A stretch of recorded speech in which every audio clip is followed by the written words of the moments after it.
Good morning. Today is Tuesday, December 10th, 2024, and this is Grover Reads the News. I hope your coffee's hot, your tea just right. May the longer nights and shorter days of the Northern Hemisphere bring you the warm light of a candle or the hum of good community around a table. I was sick last week, so only able to make one news summary. Thanks for listening with me as my voice is a little bit different today. And with that, let's hear the news. First up, we have U.S. news about violence against people who are unhoused. A Manhattan jury delivered a verdict of not guilty for manslaughter and criminal negligent homicide for the killing of Jordan Neely, a longtime unhoused Black man with severe schizophrenia and depression who was having a mental health crisis on a New York City subway in 2023 when he walked onto the train and said he was hungry and thirsty and didn't care if he died or went to jail, then began acting erratically. The jury acquitted a white former Marine from Long Island, Daniel Penny, who choked Neely around the neck until he died while many passengers looked on. One of them, who said, "He's dying, let him go." Neely's father filed a civil suit against Penny on Wednesday at the New York Supreme Court. This verdict comes amidst a 2-year spike in homelessness in the United States, a Supreme Court lawsuit that determined cities could arrest and ticket people who had nowhere else to go, and a wave of city and state policy changes to arrest and ticket people who are unhoused rather than provide the resources for housing and care services needed. Next, we have global conflict news from Syria. Syria's autocratic regime of Bashar al-Assad has been overthrown following a lightning 12-day offensive by a coalition of opposition groups. Democracy Now! Reports that Assad's family had ruled Syria with an iron grip for over 50 years. Assad has resigned and fled to Russia, where he has been granted asylum. Thousands of Syrians living in exile have poured back into the country, while tens of thousands of prisoners held by the Assad government have been freed. At the Sednaya prison in Damascus, rescue workers are now trying to access underground cells at the site, which has been described as a human slaughterhouse.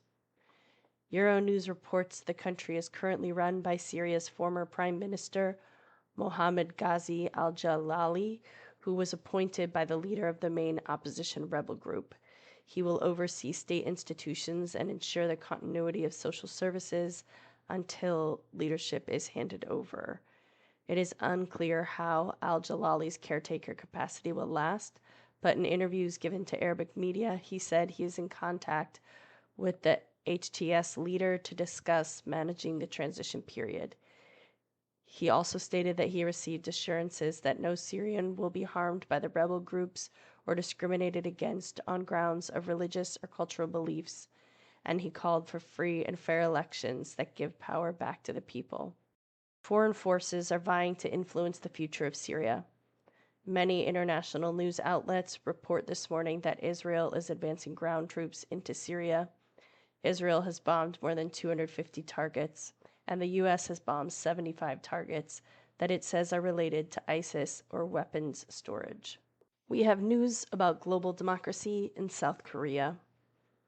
South Korean President Yoon Suk-yeol triggered South Korea's biggest political crisis in decades late last Tuesday night when he abruptly declared martial law, which would have given him extraordinary powers to suspend civil rights such as freedom of the press, assembly, and temporarily limit the power of the courts and government agencies.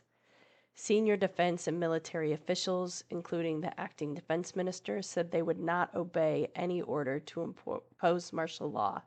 Then, after hundreds of thousands of South Koreans joined protests and an act of parliamentary veto, the martial law order was reversed 7 hours later because South Korea's constitution gives the National Assembly the power to lift the declaration of martial law with a majority vote. A motion to impeach the president failed over the weekend when one party of lawmakers boycotted the vote and forced a lack of quorum.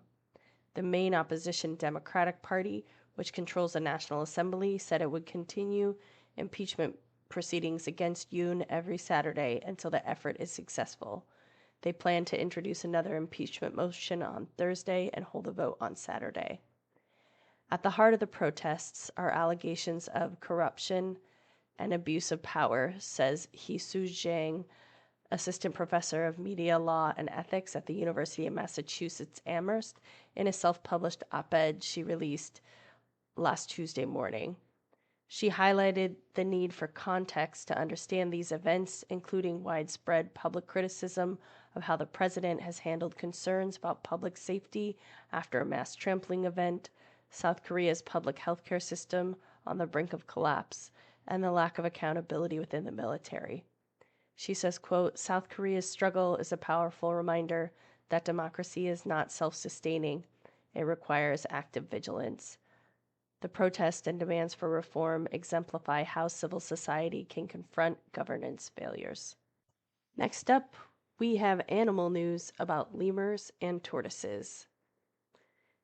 Thailand is sending almost 1,000 highly endangered tortoises and lemurs home to Madagascar in a landmark victory against animal trafficking, with the first batch of animals on its way on Saturday.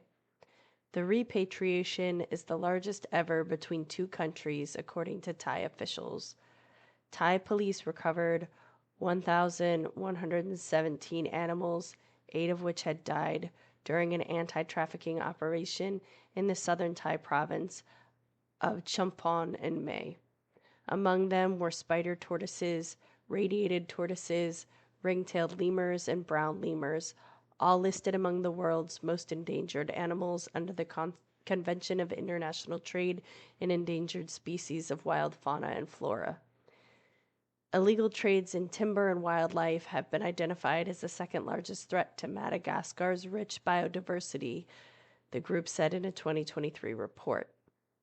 This story was reported by Chris Lau and Kocha Alarn at CNN. The link to this article will be in the show notes, where you can see pictures and videos of the animals. And if you're a paid subscriber to Grover Reads the News, I gave a direct sneak peek in this newsletter. The pictures are really special. Thank you for joining me to hear the news today. If you like what you hear, please consider giving the show 5 stars on your podcast app so it will rise to the top of others' feeds who are looking for a calm and connected way to keep up with the news. This podcast is also available in a digest form, an email where you can listen to the sections you're ready for and take a pass on the rest. It's over at Substack. You can find that at groverreadsthenews.substack.com. There, you can also subscribe as a founding supporter, a yearly subscriber, a monthly paid subscriber, or a free subscriber. Thank you to those who have already shared, subscribed, or become a paid supporter. As the news keeps unfolding, know that we don't have to face it alone. We can do it together. Until next time, be well.